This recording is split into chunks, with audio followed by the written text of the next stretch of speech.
Hey there kids, just a quick bit of housekeeping here before we get to today's video. I know a lot of you guys are tuning in because you want to hear some updates about my recent adventure playing with MASTODON at the Tool in the Sand Festival down in the Dominican Republic.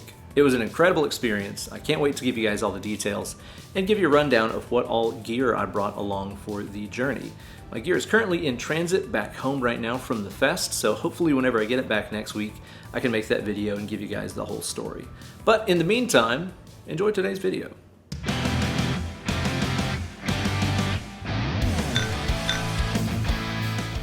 Hey there kids, it's your good buddy Uncle Ben, and I like things that are nice. And one thing I've always found to be very nice indeed is Eddie Van Halen's tone from the Van Hagar era, with the wet, dry, wet setup, the stereo delays, the micro pitch, all the sauce, all the bells and whistles. But like so many of us, I'm a real sucker for the Roth-era riffs. Some of you guys that have been watching my channel for a while will remember last year whenever I cooked up a pretty mean Van Hagar tone for that 5150 lesson.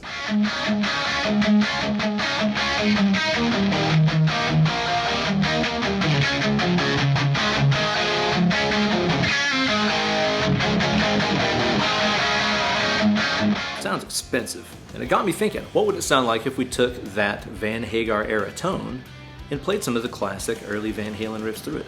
Well, that's exactly what we're going to find out today and see if we can get the best of both worlds. We're going to slam through some sick riffs, see how they sound, and I'm also going to give you guys a little bit of info about how I am achieving this tone. But as always, today's video is brought to you guys by everybody who supports my channel over on my Patreon page, patreon.com/Ben Eller Guitars. Sign up today for all kinds of amazing goodies like bonus lessons, downloadable tabs, backing tracks, and access to an amazing community of awesome people just like you. This week, everybody who supports my channel, even for just $1 a month, is going to get access to a very special, super extended, and ad-free cut of this video with more riffs, more tones, a little bit more of everything. You don't want to miss out on that, so sign up today over at patreon.com/Ben Eller Guitars. Thanks. Now let's mash some rope.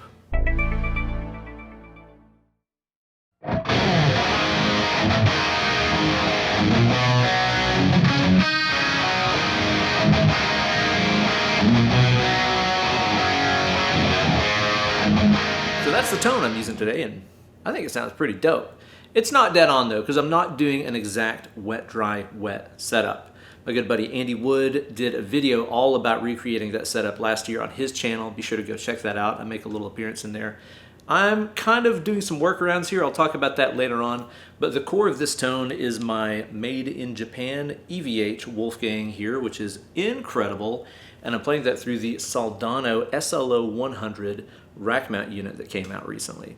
Let's hear how it does on some of those bad Larry old school Van Halen riffs.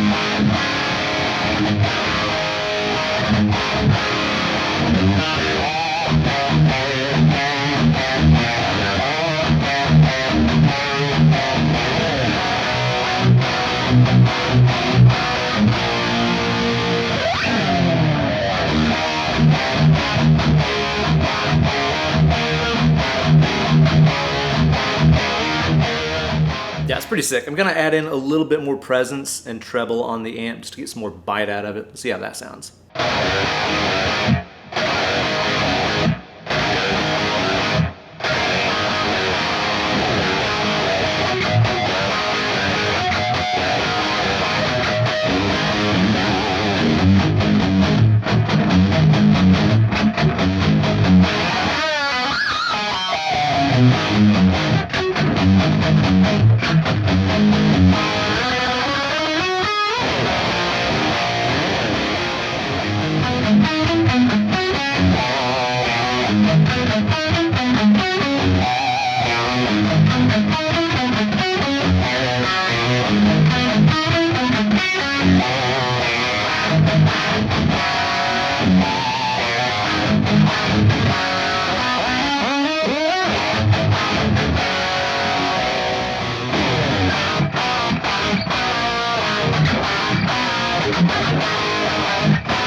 I'm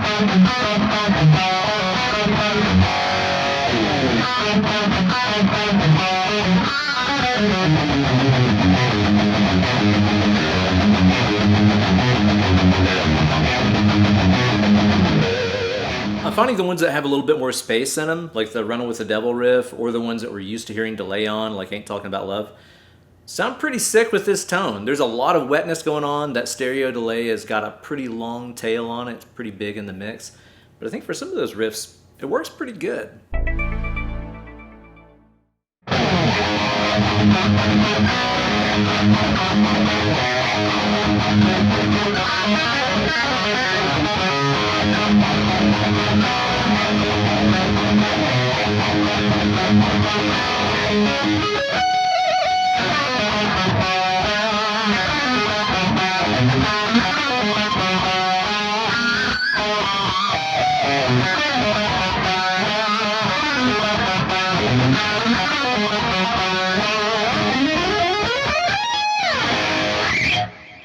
Before you can type it, allow me to say it for you. No, I do not swing like Eddie. None of us mere mortals do. I think the wetness on the tone kind of gets in the way of some of those super up-tempo, swing tunes like that. It's a little busy. I kind of like the classic, plate reverb on one side to keep those rhythms nice and tight, but it's so fun to play on.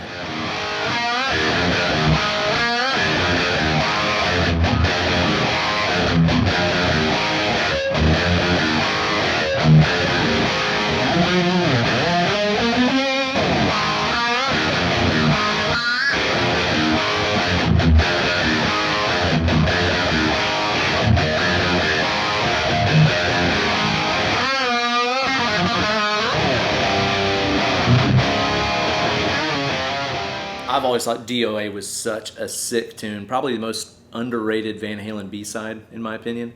Let me know what yours is down in the comment section.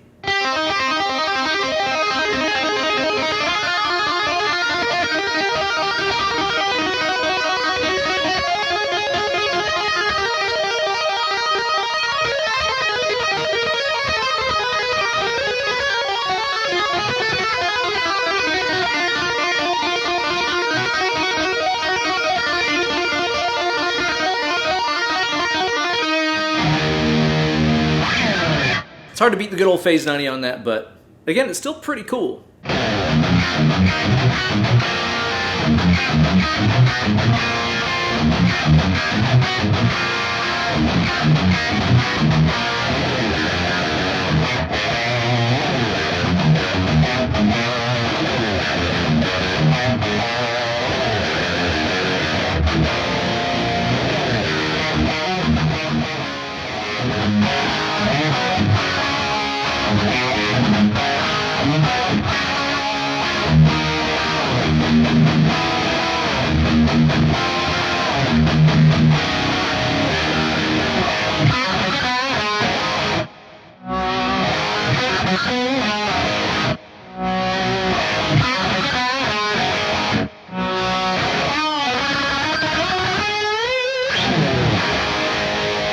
Yeah, that kicks ass. There's so many of those tunes that actually sound really great on that tone. I'm kind of surprised. I figured with as raw as some of the old David Lee Roth era stuff is riff-wise, it wouldn't work with that glossy of a sound, but I don't know. I think it's pretty dope on some of those. Now the tones on 1984 are pretty interesting because I think of those as kind of being like crossover tones. There's still a little bit of that rawness from the early days, but there's a little bit of that chorusing going on like what you would later hear in the Hagar years. It's an interesting tone, so I imagine adding in a little bit more sauce won't hurt these, but let's try it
of course that one works, right? That sounds amazing on there with a little bit more of the sauce in the wings, you know, that stereo delay. Yeah, Drop Dead Legs works. Got a lesson on how to play the intro here on my channel. Be sure to check that one out as well.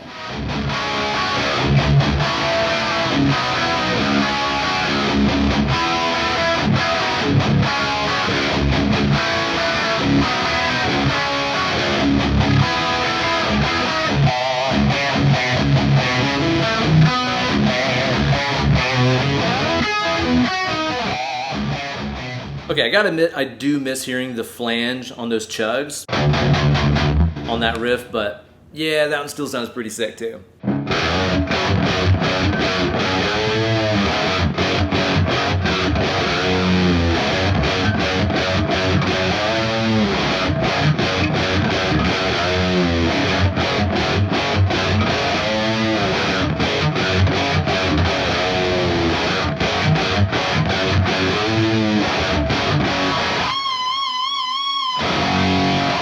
Yeah, that's another underrated gem of a song right there. That intro solo is furious.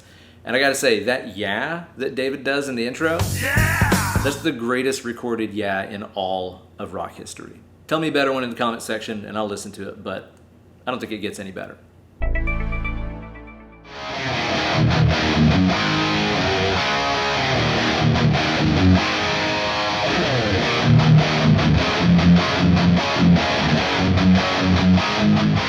I know everybody wants some of the secrets behind that tone, so let's get a little look under the hood and talk about what is going on here tonally. Warning, it is very expensive. Okay, so to start with, we have this made in Japan EVH Wolfgang here, which is absolutely incredible. I found there's not really a lot of info about these Japanese ones online. Let me be the first to tell you, they are bananas. The build quality, the fretwork, everything is insane. You could take this thing out and do a world tour with it right out of the box. Here's what it sounds like on its own. Yeah, not much, right? But let's talk about what I'm running this into. I've got the Soldano SLO100 Rackmount here, which is getting very warm to the touch. I have this cranked up so freaking loud right now, my poor neighbors. I'm running into the overdrive channel. Here's my EQ settings I've got going on here on the front. And again, a really important part here is that that master volume is turned up so loud. SLOs, whenever the master is low, can get kind of stiff, but once you crank that master up to like kill zone levels, it's an entirely different beast. Now I have one little pedal going in between my guitar and the amp, and that is this Obsessive Overdrive, which is like an OCD clone. It's just a little cheapie that my good buddy Ryan Bruce gave to me. What's up, Ryan? And it's just adding in a little bit of gain, tightening up that low end just a little bit. Let me give you guys a without and a with on that thing. So here it is without the pedal on.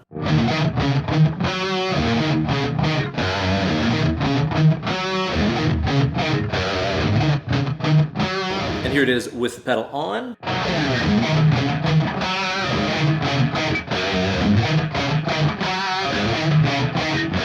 So I've got the head here running into a couple of different things.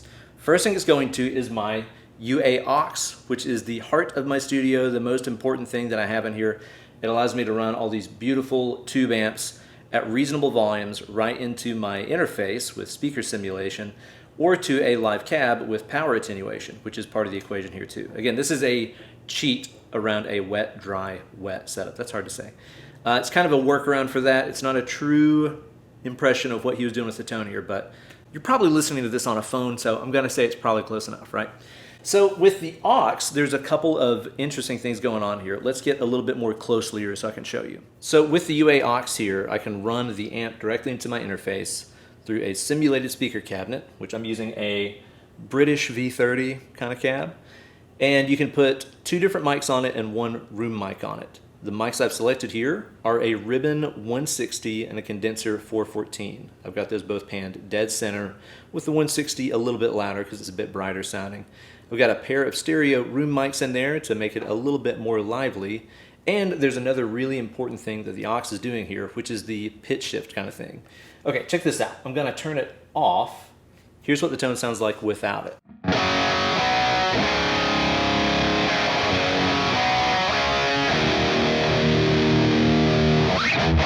Still sounds sick, but it doesn't really have that Van Hagar thing going on, right? Let me turn it back on, and here it is.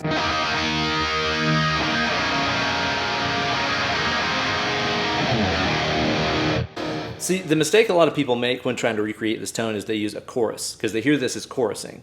But it's not really. Chorusing will like scoop out low end, it'll make it sound kind of cold and, in my opinion, kind of cheap. This is more like a micro pitch thing. And what's going on here is it's in the delay settings of the aux. You wouldn't think for, a modulation to use a delay, but that's exactly what I'm doing here. If you go under the delay settings, there's a setting called, it's like drop dead chorus or something like that. And what it is it's a pair of stereo delays that are really close to the source tone, and it doesn't have repeats on it. It's not like a wet, lead guitar tone kind of delay. It's really close to the source tone, and they're very modulated. So you're not hearing the source tone with modulation on it. You're hearing the source tone, and then right behind it is a very quick delay that's really modulated. That's what gives it that cool...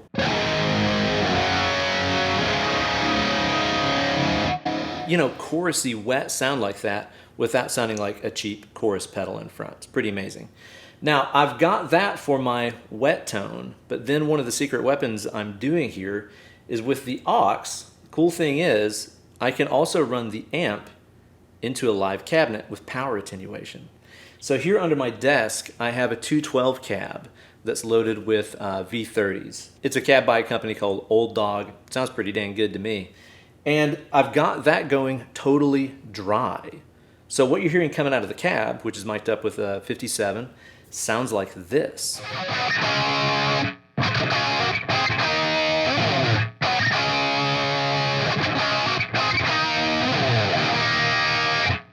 Just a dry tone of the SLO. It's just the sound of the guitar, the pedal, the amp, and that's it. So I'm recording these both simultaneously here in Logic, as you can see. And on the wet track, the one that's coming out of the aux here, it's got the modulated delay thing on there, and then I'm also running a stereo delay plugin in Logic. And as you can hear, it's pretty dang soaking. But that's the cool thing you can do whenever you're recording a wet signal and a dry signal at the same time. You can kind of blend it into taste to suit whatever it is you want. In this case, we want it soaking, sopping wet like your stepmom on her prom night, right? So I've got the wet control pretty high, but I can always drag in the dry if I want to make it sound a little bit more tighter. Pretty cool, right? So yeah, it's a lot of stuff to make that sound, but God, I gotta tell you, it's so fun to play on and it sounds so cool. It's the next best thing to a real wet, dry, wet setup. So there you go, guys, some Van Halen riffage with the magic of the glossy Van Hagar tones. Let me know what riffs you think sounded the best with this tone, which ones you think sounded the least best, and what riffs of yours I didn't play that you wanted to hear. I want to know about those down in the comment section below. Be sure to like this video, subscribe to the channel. I know there's a lot of new faces watching here. Thank you so much. Welcome to the channel. Subscribe to the channel, ring the bell for notifications every time I upload a new slice of fried gold. And if you want to get access to the real stuff, check out that Patreon page over at patreon.com/BenEllerGuitars.